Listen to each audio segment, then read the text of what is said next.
lang ta, medyo high-tech, medyo technical na kayo siya, no? Amo siyang dadon ngadto sa PRS 92. Pagkahuman,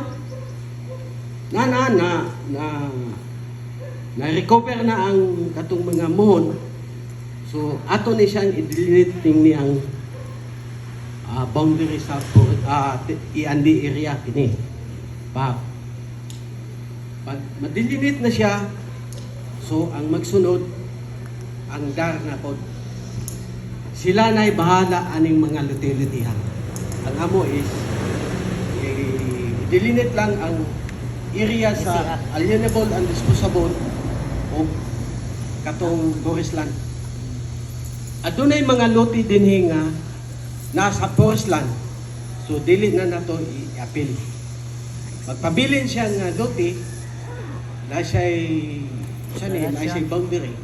Pero dili siya ma-appeal din sa programa sa DAR. Kay sulod naman siya sa forest land. Katulang alienable and disposable ang ma-covered sa DAR. So kining sulod sa forest land, so kung gusto mo nga mo kuan, approach lang mo sa sendro. Sila na po'y programa ang sendro ug unsa pong rasiya sa tenure nga ihatag sa inyo. So dire lang sa ta mag-concentrate din sa Iandi area nga i-cover sa DAR. So pag aling maong pulong-pulong, gamay raman mo. Matud pa sa ato ang karpo, dako kayo ang area nga atong pangitaon 240 plus hectares. So meaning total na to tag 3 pila man ang beneficiary da. So daghan. So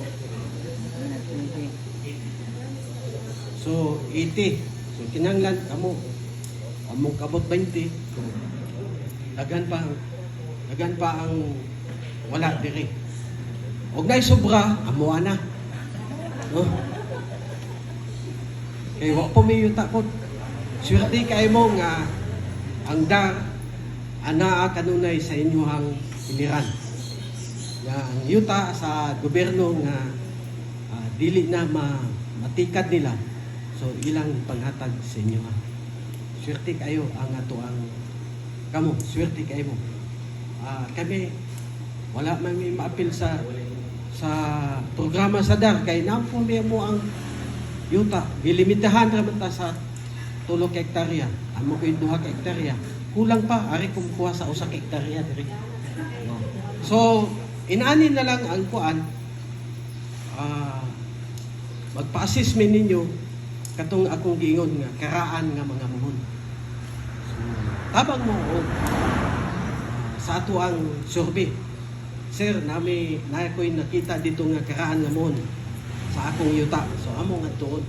So ang amo ang gikinahanglan nga ayuda sa inyo. So ako balik siguro sa ato ang MC. Daghang salamat. Daghang king salamat, engineer. So sa iya pang isgutan ni engineer no, so mangay og tabang ni sa inyo para pangita sa karaang bato. Aron ma-identify din nato kung asa ang timberland or forest land o ang alienable and disposable nga land. So since udto naman tingali mo ang alas 12. Nami giandam nga lunch day para inig mangaon sa tanen. Adisay ta mo adto sa area para atong pangitaon ang bato. So basig na makita ninyo ang mainumduman ninyo nga naamoy bato sa inyong area or duol ang bato nga karaan. Oh, ato na itong ipakita din nato karong hapon. So kung napa mo yung mga pangutana, pwede pa pod para matinawan ang ato ang mga panghuna-huna diha. Na si sir. May muntag, no? Doon na lang ipangutan nato, sir, murag nakantig gamay yung kuban. Ang area bitaw sa park area sa Dapitan, Wala na to siya nasulod no sa Commonwealth of the Philippines title. Wala na. Okay, thank you. Kandara, sir. Thank you, sir. Napay lain pangutana. About sir atong to ang mohon ba? About atong mohon. Okay. Nakoy pangutana about sa muhon nga karaan. Sa ako ang nahibaw-an karaan daw to. Dayon, nawala man na siya kay kami ug wa mi kahibalo og kinsay gakali, taga-amo pag taga-dili maamoa. Dayon unsaan man na namo pag tulo nga wala naman diha.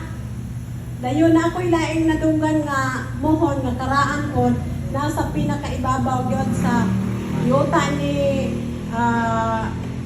ito kilya sa una, Placido ito kilya, pero dili ko maka-sure kung asa na ko itudlo tungod sa kasagbot ug layo pod karong panahon ng init tayo. Siguro ang sulito rito maura jud nay makatudlo ninyo. Kay ako ingon lang ko nakaduog as in naa jud tinuod jud ang ilang ingon. Kay ilang kitong kali-kali na kay sigon sa istorya kana ko nung muhon karaan ay bulawan. Oh, munay nahitabo nga kali ang sa basakan. Oh, medyo humok man siya, nadala yun, o kinsay nakuha, wa na may kabalong mga silingan. Thank you, daghang salamat po. Daghang salamat. So mo to nga sige lang ini-adto sa area atong makatabang ang pagdito. Kung asa dapit ang bato.